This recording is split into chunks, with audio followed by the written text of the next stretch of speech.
Pemirsa, warga negara Uganda yang terlibat prostitusi di Bali dideportasi oleh petugas rumah detensi imigrasi Rudenim Denpasar. Dia berinisial AN, 42 tahun. Dia dikenai sanksi deportasi atas dugaan keterlibatannya dalam aktivitas prostitusi online yang berpotensi menimbulkan keresahan di kalangan masyarakat.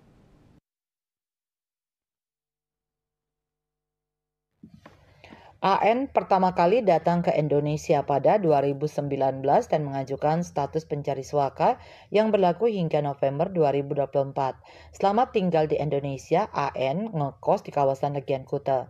Berdasarkan hasil pemeriksaan, AN diduga terlibat dalam jaringan prostitusi di mana ia sering berinteraksi dengan warga asing lainnya yang diduga memiliki aktivitas serupa.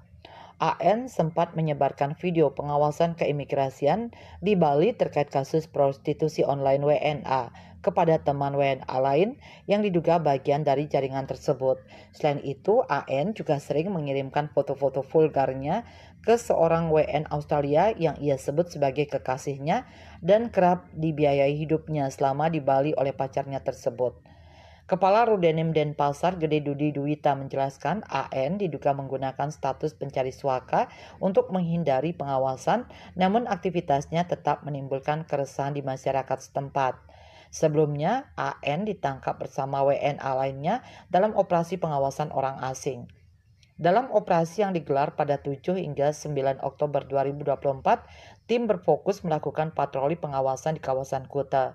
Dalam operasi ini, tim intelijen dan penindakan keimigrasian Inteldakim Imigrasi Ngurah Rai berhasil mengamankan 10 orang asing yang diduga melakukan pelanggaran keimigrasian termasuk AN. Pada tanggal 31 Oktober 2024, AN dideportasi. Kepala Kantor Wilayah Kemenkumham Bali, Pramela Yunidar Pasaribu menegaskan, pihaknya berkomitmen memperkuat pengawasan terhadap warga negara asing di Bali.